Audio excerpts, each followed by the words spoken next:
Once upon a time, nestled in the heart of a peaceful valley, lay a small, sun-drenched village. In this village lived a young farmer named Arav. He was known for his quiet nature and his unwavering dedication to his work. Arav was a man of few words, preferring the company of the soil and the rhythm of the seasons over the chatter of the village square. He worked from dawn till dusk, his hands calloused but his spirit content. He never boasted, never complained, and never got into arguments with anyone. His life was a simple, silent song of hard work. Living on the plot of land right next to Arav's was another farmer named Rohan. Rohan was the complete opposite. He was loud, boisterous, and immensely proud of his every small achievement. Every morning, as the sun climbed the sky, Rohan would stand at the edge of his field and look over at Arav, a smirk playing on his lips. "Look at him," Rohan would often declare to any villagers passing by, his voice dripping with condescension. "He toils all day long, yet he never utters a single word. Is he a man or a shadow? Perhaps he doesn't even know how to dream of success, let alone achieve it." The villagers, caught up in Rohan's charismatic and loud personality, would often chuckle along, shaking their heads at the quiet farmer. Through it all, Arav heard the whispers and the laughter, but he said nothing. He simply continued his work, his focus unbroken, his resolve as steady as the ancient mountains that watched over their village. One year, a shadow fell over the valley. The rains, which had always been so reliable, failed to arrive. A severe drought seized the land, its dry, invisible fingers choking the life out of everything. The once lush green fields turned a dusty, desperate brown. The river that snaked through the village dwindled to a mere trickle, and the wells began to run dry. Panic, like a wildfire, swept through the hearts of the villagers.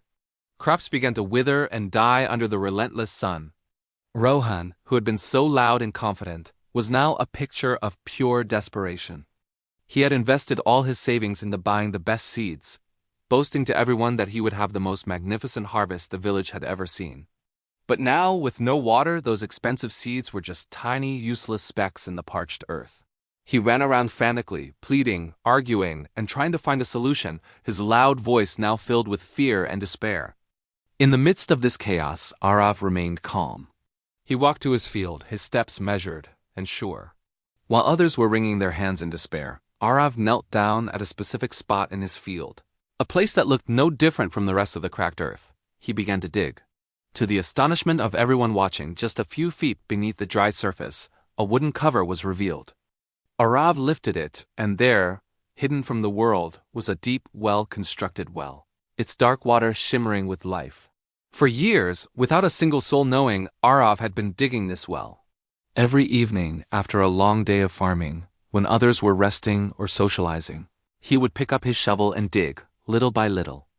It was his silent project, his quiet preparation for a day he hoped would never come, but for which he was ready. He hadn't sought praise or attention. He had simply worked, driven by a quiet wisdom.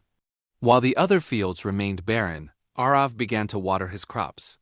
Slowly, miraculously, his field began to transform.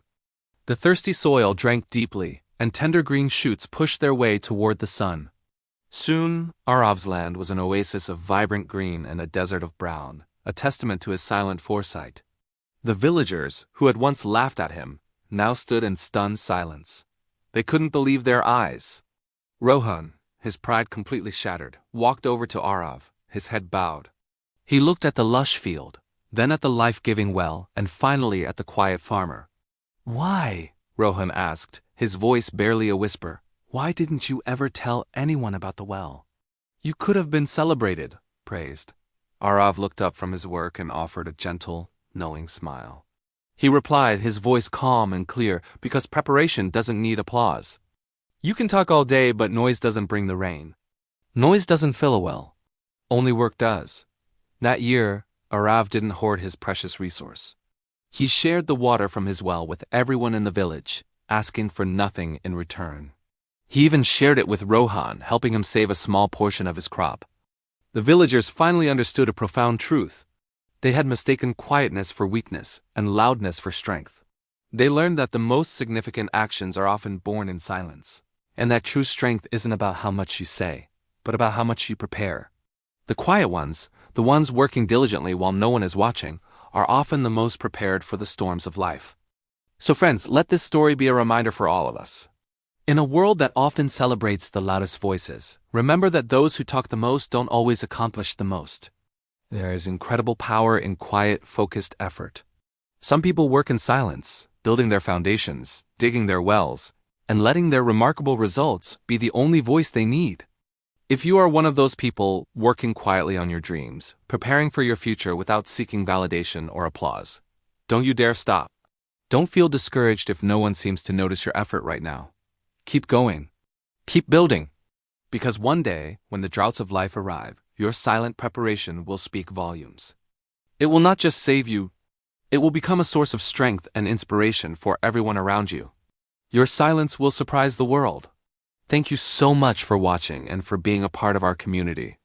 If this story resonated with you, please consider subscribing for more content that aims to inspire and uplift. Until next time, stay focused and keep building.